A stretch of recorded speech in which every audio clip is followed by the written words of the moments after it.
Hello YouTube.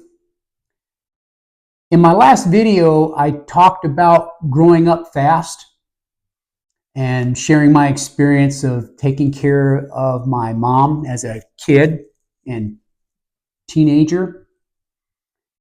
I didn't say in that video that my mom, she ended up in a nursing home ultimately, and she ended up passing away there at the age of 45. So she died young. Now, my father never remarried. He did have a significant other, but he never remarried. So with this video, I want to talk about my experience taking care of him in his later years. And I wrote some things down. My experiences as an adult child caring for an aging parent and what I learned. How did it all start? Well, it started with my father. He had a light stroke that he recovered from. He did have some numbness, but he recovered. And then later he had a heart attack. And he knew something was off and actually drove himself to the hospital and had a heart attack. And then later it was discovered he had lung cancer in the right lung. And it was due to these events that led me to move closer to him. And I'm the only child, his adopted child he had. After I retired from the Army, I found a job in Maryland, and I was living there. I moved back to Ohio, and I found a place to rent near him. And he was still fairly independent, and he just needed some assistance with a few things. And I know he had hired a housekeeper, and he had someone mowing the lawn for him before I even moved back. Now, when I moved back, I noticed that he needed some more help. And then, in addition, he required lung cancer surgery. And they removed a portion of his right lung. They couldn't get all the cancer out. And so I made the decision to move in full time with him.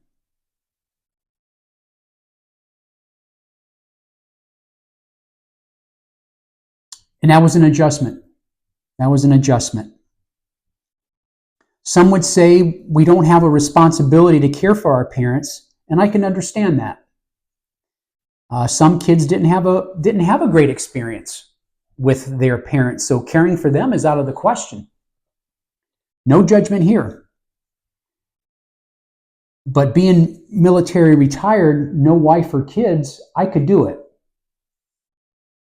I also believe it was if for some reason I had become disabled in the military, I believe my dad would have cared for me and took care of me. Now, we were not extremely close when I was growing up. He wasn't always approachable, and oftentimes I was intimidated by him. I was more comfortable going to my mom to talk about things than my dad. We always stayed in touch when I was in the Army. He always sent letters. We talked on the phone once a week. He sent me care packages. And so we did stay in touch, and I know he was proud of my accomplishments in the military. People have told me later, your dad was proud of you, and he was keeping us up to date on what you've been doing and where you're at, and boy, he was proud of you. It was an adjustment for both of us.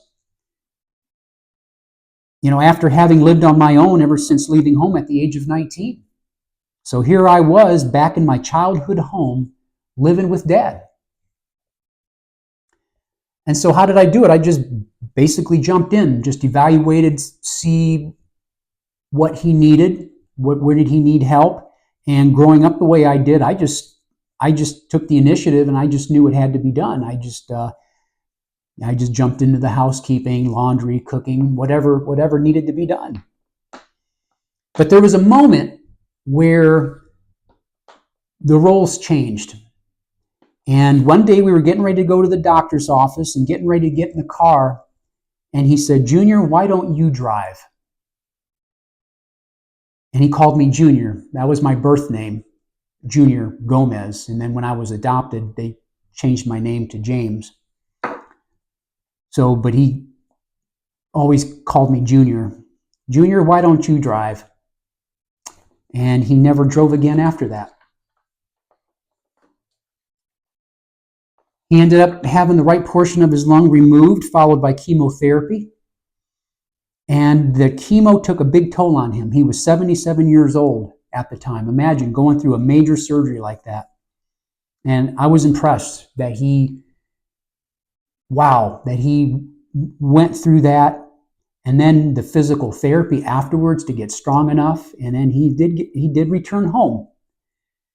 And surprisingly, he didn't even need oxygen, missing a portion of his right lung, and was still able to breathe on his own.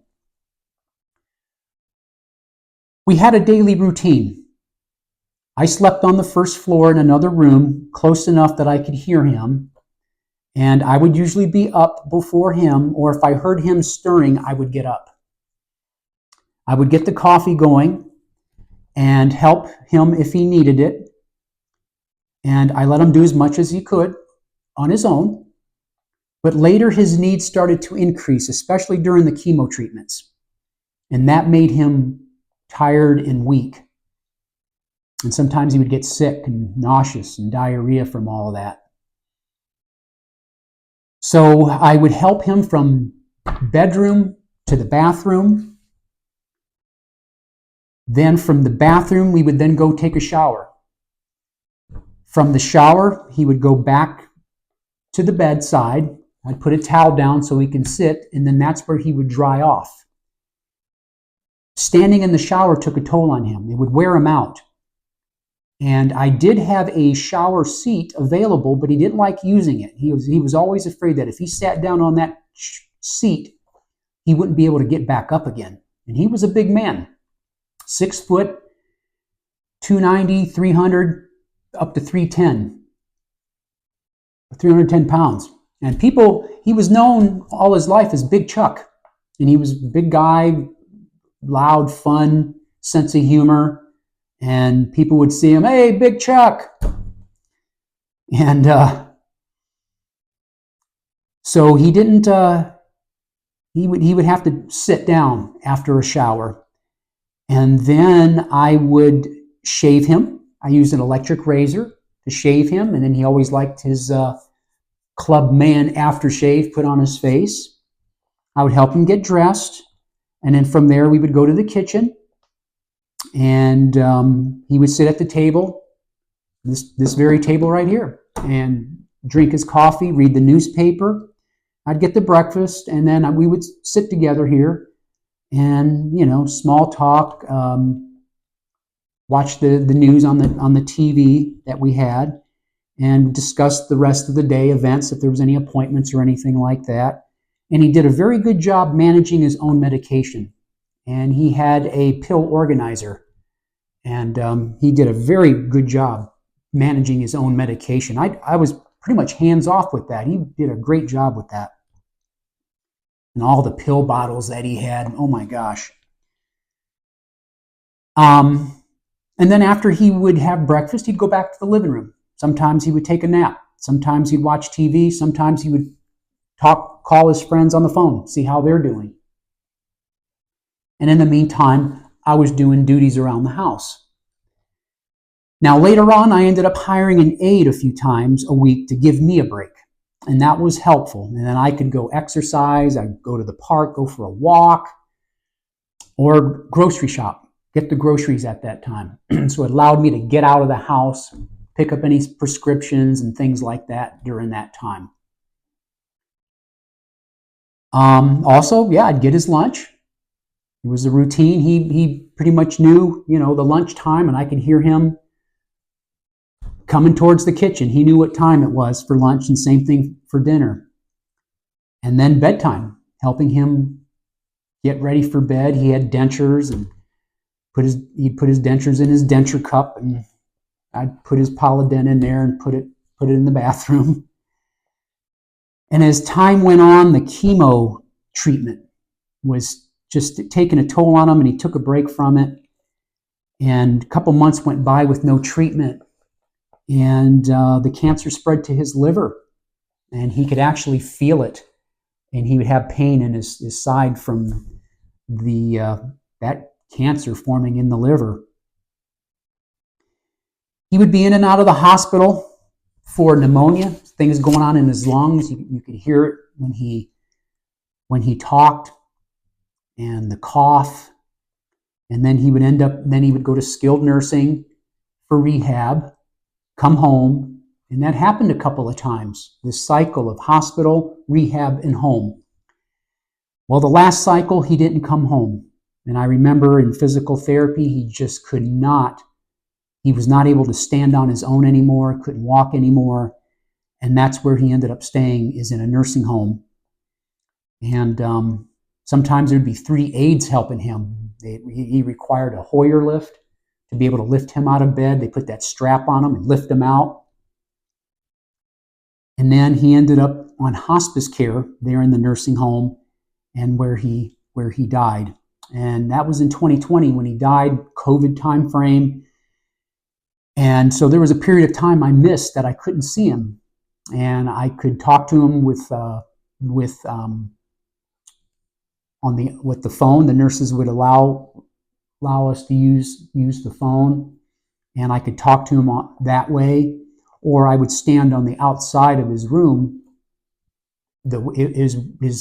His room was on the ground floor. I could stand outside his room and talk to him on the phone that way and see him.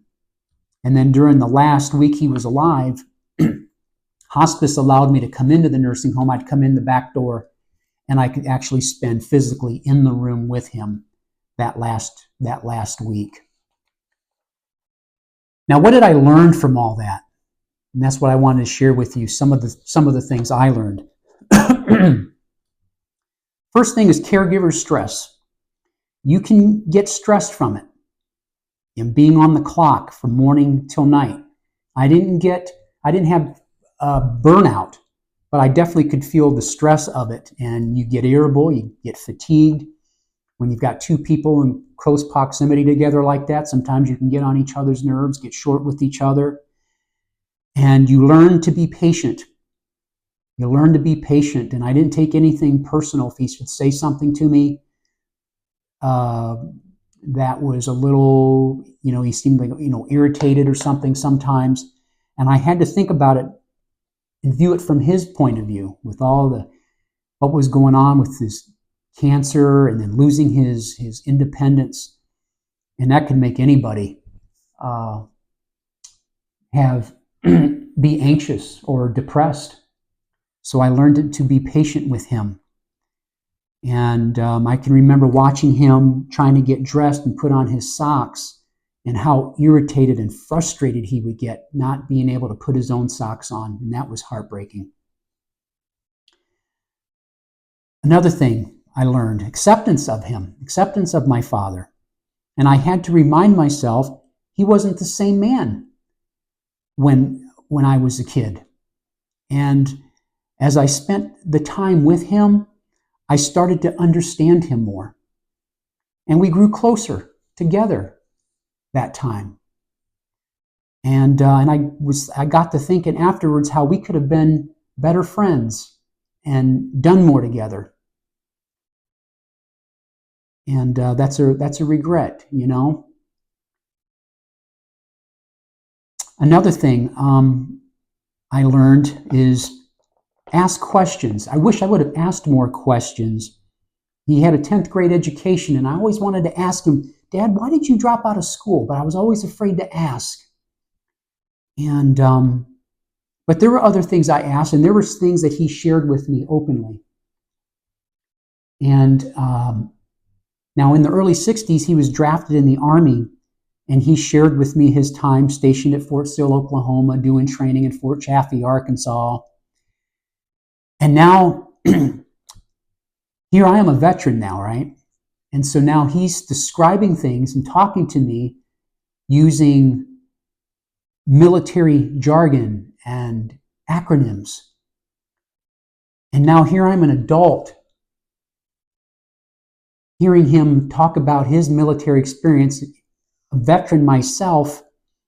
And it was right then and there, not only was I caring for my dad, I was caring for a fellow vet. And, as a kid, I just knew my dad was in the Army. So I got to see him in a different light again, and just a new, respect for him, that I'm with a fellow vet. Next thing, his dignity, trying to maintain some dignity for him. And I tried to, like I said, allow him to do as much as he could. And I know it broke his heart that his son was having to do certain things for him. And even though the role changed, with me being kind of like the parent now, I still consulted him on things. He had my name on the checkbook, so I could pay bills and do things financially on his behalf. But I'd always consult with him and let him know what I was doing, what bills I was paying, and ask him, what he wanted done, and inform him to keep him involved with all of that. And it was during hospice that, when he was on hospice care, when he relinquished it to me, he said to me, "Junior, the house is yours. Do what you want with it." And it was at that moment, it was as if he had passed the baton now to me. He knew, it wasn't his home anymore. And now I've got to hand it over to my son. Those moments. Home health care agencies and private aids. There are home health care agencies out there. You've heard of them, like Visiting Angels and Home Instead. Vet them properly. These places have their own contracts, so make sure you get everything in writing, and have the care that you want tailored for your family member, and get it signed. And we did go through a private agency, but we didn't care for them too much. And then through word of mouth, found out there were people that did private independent home health and personal care. And we found one. Through my dad's physical therapist gave me a name, and we reached out to them, and they were a good fit, and was very helpful for us. Now, the median cost to pay per hour for some of these aids is $30 an hour. $30 an hour. But some of the private aids are cheaper. So you can, shop around that way. And even with the private aid, you can even get things in writing as well. What you want done, get it signed. If you want to get an attorney to review things, you can do that too. Convalescent equipment, things like wheelchairs and canes and walkers, elevated toilet seats, things like that. Your local Lions Club, and I found my local Lions Club here, they will let you use that stuff for free. And so if you need a hospital bed, they'll bring it out to the house. And they just request that when you're done with it, give them a call, and they'll come and pick it up. Or you can return whatever item back to them. So that is a great service. If you need convalescent equipment, you may not necessarily have to buy it. There are folks out there that have it, and it's their special mission or ministry, I guess you could call it, that they provide that service to the community. Managing appointments, I was able to do that just by use of a calendar. I would put what doctor, where, and time, and he had a lot of appointments.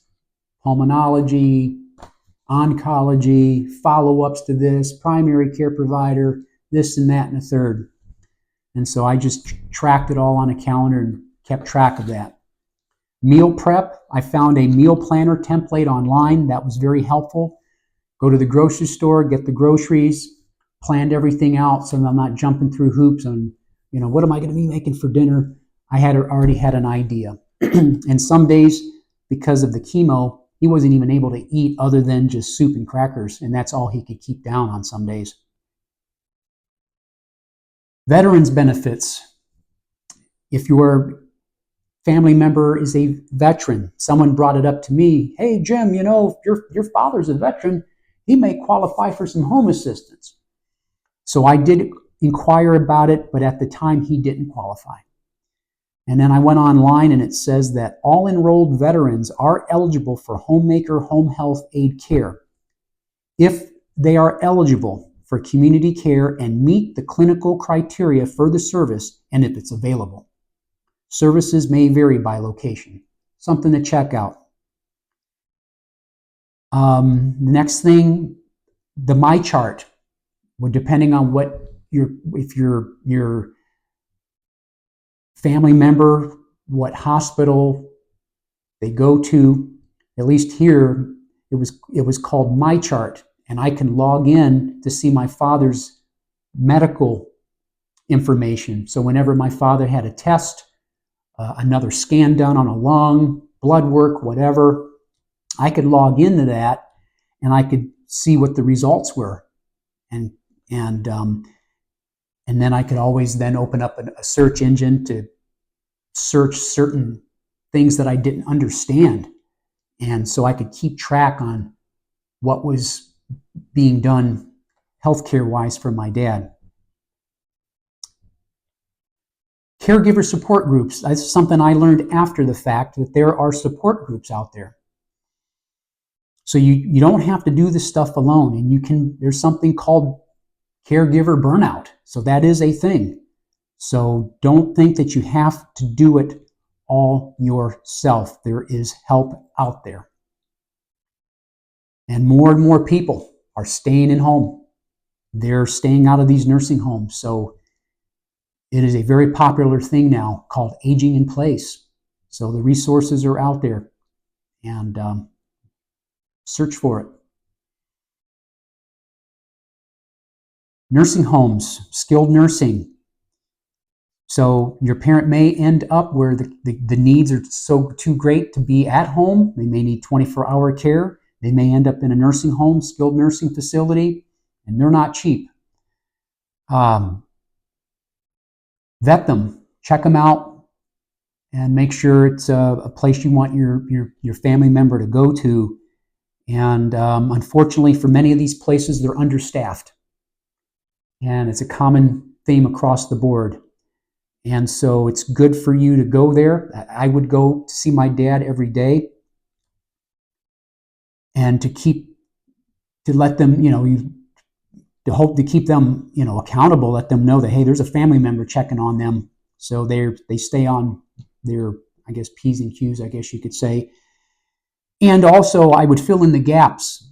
For example, my dad got to a point where he needed help. He couldn't even feed himself. And so they would bring in his meals, or if I was there during lunch or a dinner time, I would feed my dad, and that would free up the care aides to go to another resident. And I would fill that role to help out. My dad did a good job on this one, getting your affairs in order. My dad had all that, powers of attorney, living wills, all that stuff. And we got an attorney to come into the room with me and Dad and went through all the paperwork just to make sure everything was good to go, and signed off on it, and to make sure that all his affairs and what he wanted done was taken care of. And then just understanding what your family members' wishes are in regards to funerals, burials, obituaries, the whole nine. And sometimes it's not an easy thing to talk about, but it's something that we are all destined to face, something that we have to talk about. And it was not easy sitting there at the bedside table having my dad dictate what he wanted in his obituary, and very surreal. Last thing, you'll make mistakes. It's like parents taking care of their young children. Babies are born and they don't have instructions. So it's not going to be a perfect thing. And it's caring for a parent is similar, and it's not going to be perfect. And are there things I wish I could have done different? Absolutely, absolutely. As they say, hindsight is 2020. In closing, overall, it was a great experience. I don't regret it. And I am glad I was able to be in a position to help him. We grew closer from the experience. We said what needed to be said to each other. I know he felt it was a burden on me, but I reassured him, hey, I'm here because I want to be here. And I told him, you adopted me and took care of me, and I want to help you. And I said to him one day, I feel like I'm not doing enough. And he said to me, you have done more than enough. And I knew he appreciated what I was doing for him. You have done more than enough.